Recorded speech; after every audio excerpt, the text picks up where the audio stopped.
Bienvenidos y bienvenidas a una nueva emisión de Entrevista por RT. Hoy, Nicaragua. Hace más de 3 meses que aparece en los titulares internacionales con diferentes palabras, con crisis, con manifestaciones, con represión, con injerencias extranjeras. Son diversos los términos que se utilizan, pero justamente para tratar de entender qué es lo que está pasando, estamos con una de las personas clave para justamente entender qué pasa, el presidente comandante Daniel Ortega. Muchas gracias por recibirnos y charlar con nosotros. A ustedes.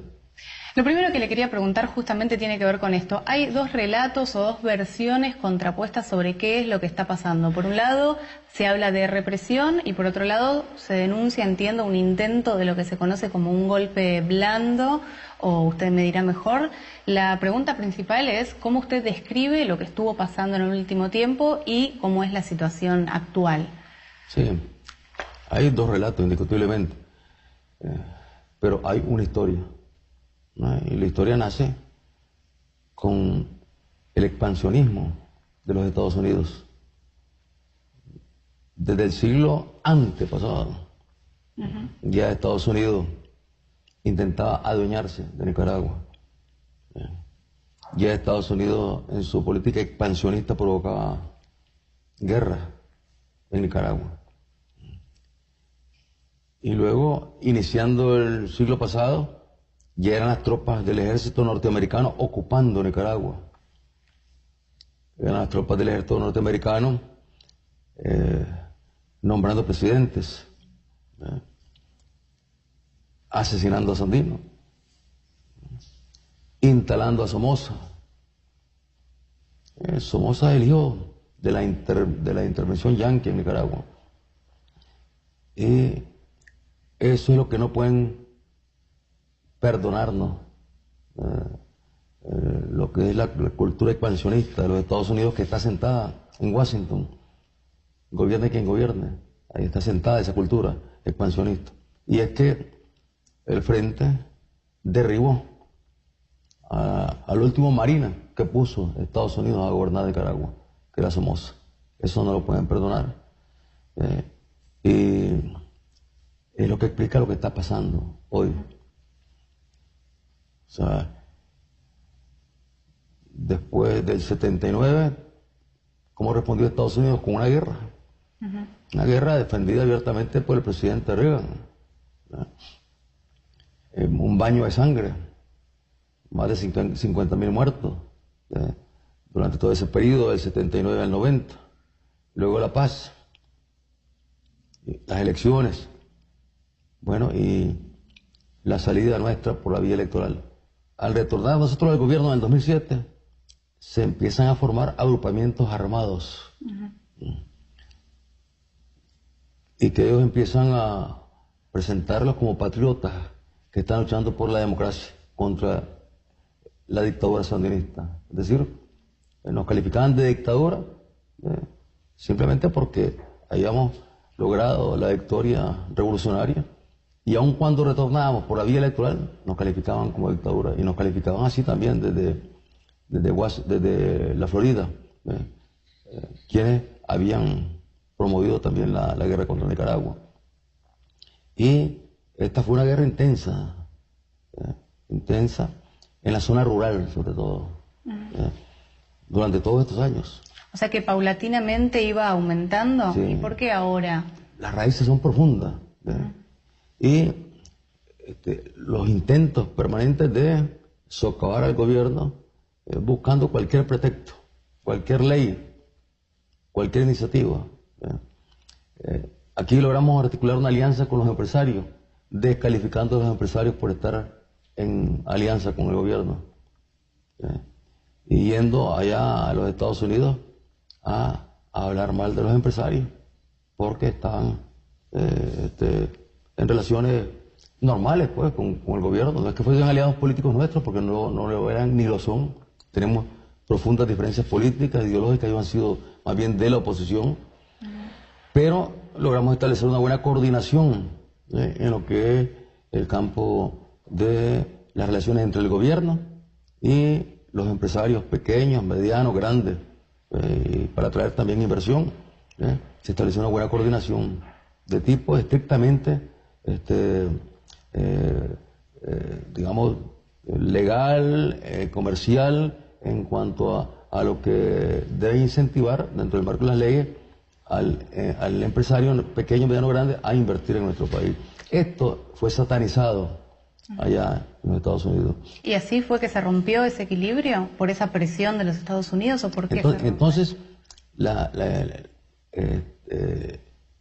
fluyendo millones de dólares año con año para alimentar medios de comunicación y alimentar también la conspiración de estos grupos que bajo la cobertura de organismos no gubernamentales han funcionado aquí en nuestro país. Y castigando a Nicaragua. Es decir, el primer castigo fue que nos retiraron de una cuenta que tenían en Centroamérica para contribuir a la pequeña empresa, contribuir a mejorar las condiciones de la gente empobrecida, que se conocía como la cuenta Reto del Milenio. Bueno, nos retiraron de esa cuenta, nos sancionaron. Fue la primera sanción que nos aplicaron los Estados Unidos, ya formalmente hablando.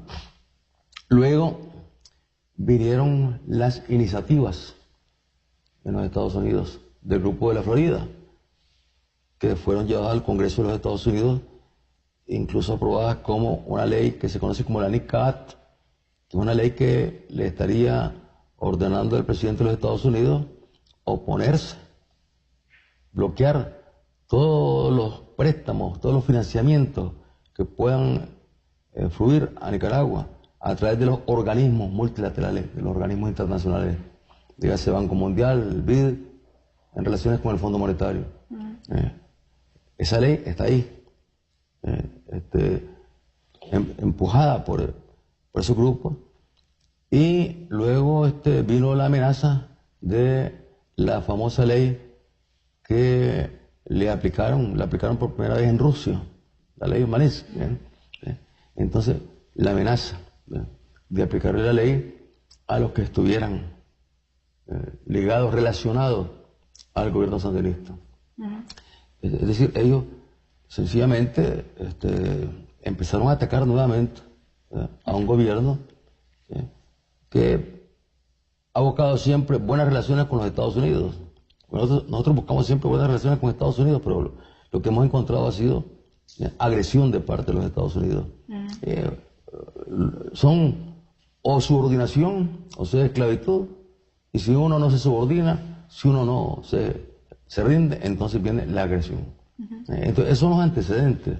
Los antecedentes ahí se venía organizando, y luego cuando se presentó una situación en la zona de la costa, en la parte sur de la costa, un incendio de grandes proporciones, en una reserva, la reserva Indio Maíz, ahí empezaron a calentar la campaña, como la calentaban continuamente, pero claro, ese era un tema muy sensible, local y sobre todo a nivel global, y ahí insertados en las redes globales que están siempre en contra de los procesos que tienen un carácter revolucionario, progresista o independentista, pues. Entonces, esta fue una campaña bien fuerte, ya movilizaciones, etcétera, pero se aplacó el incendio que se pensaba que iba a durar meses. Así lo habían manifestado técnicos norteamericanos que habían venido, muchos incendios allá en los Estados Unidos, y ellos cuando se informaron ya aquí del incendio, ellos dijeron esto va para largo, va para meses. Y entonces ahí nosotros nos preocupamos porque dijimos entonces aquí la conspiración sí va a tomar fuerza.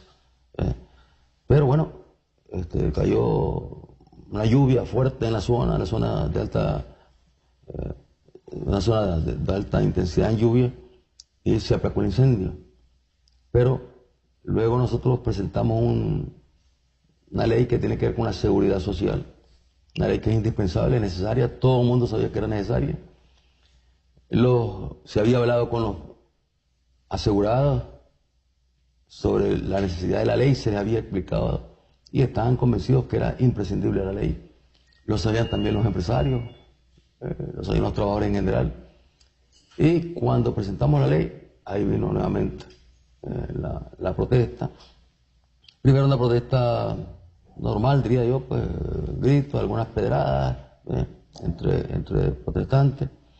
Luego llega la policía, placa, y la noche siguiente empiezan a salir agrupaciones armadas a atacar puestos de la policía, a atacar a la alcaldía, a atacar sedes del Frente Sandinista. Es decir, viene toda una oleada de ataques armados que empieza a provocar muertes del país. Y esto... Perdón, quiero preguntarle justamente por ese punto, porque hay diferencias también en los relatos, pero también en las cifras. La CIDH habló de 317, la ANPDH 448, y usted en una entrevista dijo que tienen confirmadas, comprobadas o documentadas 195. Sin entrar en el detalle de los números, de cuántos efectivamente son, sí nos interesaría saber cómo se va a asegurar ese proceso de investigación, de cuáles son los casos y ese proceso justamente de justicia para ver de qué se trató cada uno de los casos y quiénes son y qué sucedió. ¿Cómo se va a garantizar eso? Bueno, están los procedimientos de ley, investigación.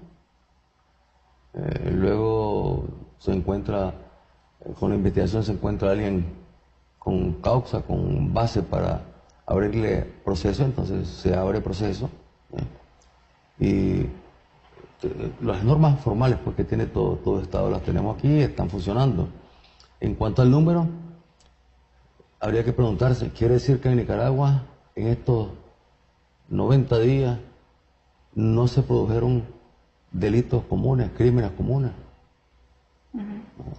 Nicaragua tiene un alto índice de seguridad, es cierto, pero sí hay un índice de mortalidad diaria por delitos comunes. Asalto, robo, feminicidio, todo tipo de crimen, ¿no? Entonces, para los que hacen estas cuentas de 300 y 400, como que desaparecieron ese tipo de delitos, y todos los muertos se los echan a la situación esta de enfrentamiento que ellos mismos provocaron. Quiero ir a un punto que me parece central, que es la juventud, porque hay también una disputa en los términos sobre si son estudiantes o también se los llama que son vándalos, y ellos dicen no somos vándalos, somos estudiantes. Y entiendo que esto también está vinculado a estas ONG que son financiadas desde el exterior. ¿Cómo fue ese trabajo y por qué cree que la juventud o los estudiantes, usted me dirá de qué se trata, fue permeable a ese, si quiere, entrenamiento o formación por parte de las ONG? La juventud nicaragüense, una buena parte de la juventud nicaragüense es sandinista, otra parte de la juventud nicaragüense no es sandinista, son de familias opositoras, de familias liberales, y los organismos no gubernamentales lo que han hecho es una labor para buscar cómo organizar mujeres, jóvenes, en función de lo que son reivindicaciones muy conocidas, ¿no? Bueno, normal, ¿no? Pero luego los fondos que vienen para esas reivindicaciones se desvían y se utilizan para lo que es la promoción política de otros partidos políticos, que no es el liberalismo. El liberalismo tiene sus propias fuentes, digamos, de financiamiento. Y ahí es donde están los ONG y la propia Embajada de los Estados Unidos organizando seminarios para, dicen que para fortalecer la democracia, porque hace falta democracia en Nicaragua, porque Nicaragua es un estado todavía donde no se respetan las leyes. Entonces, bueno, ellos organizan, becan, llevan a los Estados Unidos, los reúnen aquí, les dan formación a jóvenes, y hay un intercambio también con grupos de oposición de Venezuela. Hay un intercambio, hay una relación también, una conexión a través de las redes para potenciar lo que va en contra del gobierno revolucionario de Venezuela, potenciarlo también desde Nicaragua, o lo que vaya en contra del gobierno de Nicaragua, potenciarlo también desde Venezuela. O sea, esto es una red muy amplia, y que lógicamente organiza jóvenes. Ya en esta protesta, yo diría, los primeros que aparecieron en la protesta eran unos cuantos jóvenes, pero los que destacaban por su agresividad eran unas señoras conocidas como dirigentes de ONG. Incluso una de ellas apareció una foto famosa con la cabeza rajada. Le dio una pedrada, una señora que no estaba, ya hacía rato había salido, si estuvo en la universidad. Son las primeras que destacan ahí, a nombre de ONG, organismos no gubernamentales, a nombre de comisiones de derechos humanos. Aquí hay cantidad de comisiones de derechos humanos, lo que se convierte también en un negocio. Y justamente usted decía, esto es algo global y quiero que abramos un poco el mapa, abramos un poco el zoom al mundo, porque la OEA, justamente el Consejo Permanente aprobó lo que ahora llaman un grupo de trabajo para que investigue lo que está sucediendo en Nicaragua. Queremos saber qué opina al respecto. La OEA ha sido un instrumento histórico, creado por los Estados Unidos precisamente para convertirlo en su instrumento para controlar a toda la región. Aún más, para hacerse acompañar de una cobertura a la hora de invadir países latinoamericanos. A mí no se me olvida, entre una de las tantas invasiones que fueron bendecidas por la OEA, la invasión a República Dominicana. En esa invasión a República Dominicana, donde hubo un general patriota, el general Camaño, ahí, que resistió contra la invasión, ahí fue la OEA la que, a iniciativa, lógicamente, de los Estados Unidos, aprobó la invasión. ¿Y qué responde a este grupo de trabajo? ¿Cómo van a responder? No tenemos nada que responderles porque sencillamente ellos tienen que respetar a Nicaragua. Nosotros no estamos para responderles a ellos. Ellos tienen que responderles a su pueblo. A su pueblo. Ahí tienen que ir a responder ellos. A su pueblo. Los gobiernos que ellos representan tienen que responder a su pueblo. Bastantes problemas tienen en cada país de estos como para que vengan a querer entrometerse en la situación de nuestro país. ¿No van a recibir este grupo de trabajo? No tiene sentido.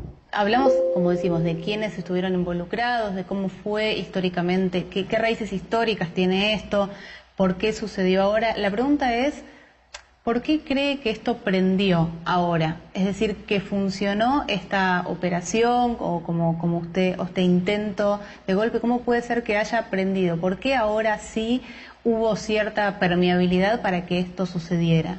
Bueno, aquí las fuerzas de derecha, muy preocupadas, y las fuerzas de derecha también en los Estados Unidos muy preocupadas por el hecho de que el proceso en Nicaragua, este proceso del sandinismo en el gobierno del 2007 en adelante, venía avanzando, venía consolidándose, venía dando resultados, venía dando frutos. Era un ejemplo, un país con crecimiento económico, a pesar de la extrema pobreza, bueno, crecimiento económico envidiable para la región, un país con alto grado de seguridad, uno de los más altos en la región en cuanto a seguridad, un país con programas sociales de un enorme impacto, desarrollando infraestructura, carreteras, etcétera. Es decir, y luego digamos, unas relaciones donde había diálogo con empresarios que no eran sandinistas. Había un diálogo. Entonces todo esto crea condiciones cada vez para darle una mayor fortaleza al gobierno.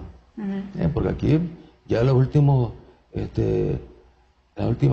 encuestas que se hacían antes de este estallido le daban al gobierno un respaldo de más del 70% de la población. Es decir, la misma población que políticamente no estaba identificada con el frente, pues reconocía las obras que se están desarrollando y que les dan a ellos la posibilidad del trabajo, salud, educación, etcétera, hospitales por todos lados, carreteras, caminos, vivienda, o sea, programas de todo tipo que iban sacando al pueblo de la extrema pobreza en que había vivido por siglos. Entonces, estamos hablando ya de 2 periodos de gobierno, 10 años, entrando al tercer periodo, y en un proceso donde más bien se consolidaba y se fortalecía. Entonces, para ellos era inadmisible dejarnos tranquilos. Y entonces decidieron, en primer lugar decidieron buscar cómo romper el entendimiento entre el gobierno y los empresarios, que era un entendimiento clave. ¿Cómo? Aterrorizando con la ley esa que aplicaron en Rusia por primera vez, la ley Magnitsky, o sea, aterrorizando a los empresarios. Eso inmediatamente, lógicamente, que provocó temor en los empresarios, alejamiento de parte de los empresarios, y luego empresarios que están, digamos, bueno, por razones estrictamente prácticas, pero que eran muy beligerantes políticamente en contra nuestra, vieron la oportunidad de buscar cómo asumir liderazgo político y más beligerancia en contra del gobierno, apostando a qué, a un desgaste, a un debilitamiento del gobierno, ¿ve? Y que ellos pudiesen ser ya una opción electoral en las próximas elecciones, estando convencidos que Estados Unidos ya no quería al gobierno sandinista en el poder. Le quiero hacer una última pregunta para cerrar, porque más allá de que se va develando qué fue ocurriendo efectivamente, entiendo que hay gente que está convencida de lo contrario, hay gente que sigue denunciando que fue represión, hay gente que quizás honestamente cree que fue diferente lo que sucedió.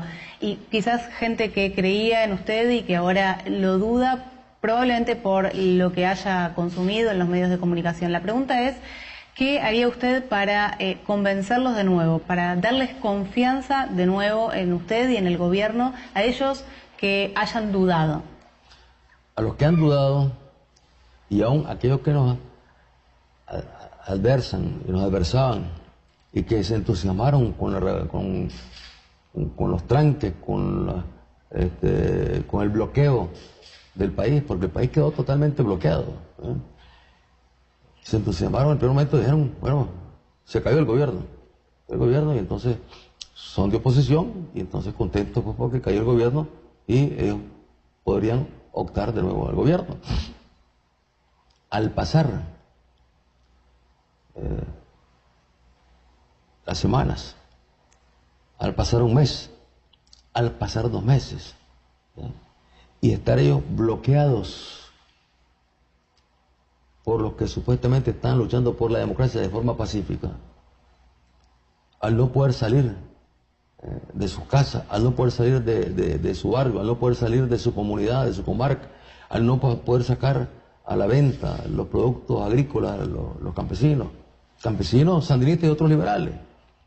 Eso es la mejor prueba que ellos tienen, y es lo que explica la alegría que provocó en ellos cuando finalmente decidimos mandar a la policía para que se restableciera lo que es la tranquilidad, la calma, y se desbloquearan los poblados. La gente recibió con alegría a la policía. ¿Por qué? Porque estaban totalmente aterrorizados, estaban paralizados en sus actividades económicas, comerciales, culturales de todo tipo, estaban viendo los crímenes que se cometían. ¿Por qué? Porque bueno, si ya es cierto, los medios de comunicación tenían una campaña feroz y la tienen en contra nuestra, pues las redes tienen, digamos, la virtud que los que juegan en las redes les encanta ponerse, que los vean. Y entonces, los que cometían estos crímenes, cuando estaban torturando, lo filmaban. Y se filmaban ellos cuando estaban torturando. Y lo ponían en las redes, como un acto heroico. Cuando torturaban, mataban y luego le pegaban fuego a un compañero sandinista. Ya tenía otro hermano caído en la guerra. Su madre, una heroína que había sido torturada en la época de Somoza. Cuando ese compañero secuestran y luego le empiezan a torturar y le pegan fuego y empiezan a brincar alrededor de él. Aquí aparecieron escenas de ISIS. Y creo que un poco de influencia de eso debe haber ahí, en todo esto, pues, por las redes ahora circulan globalmente. Entonces, ahí la población está viendo y pueden contrastar la historia que le dan por un lado y la realidad que ellos han vivido durante todos estos meses. Bueno, muchísimas gracias por su tiempo y por habernos dado su entrevista. Y a ustedes muchísimas gracias por haber elegido RT de nuevo.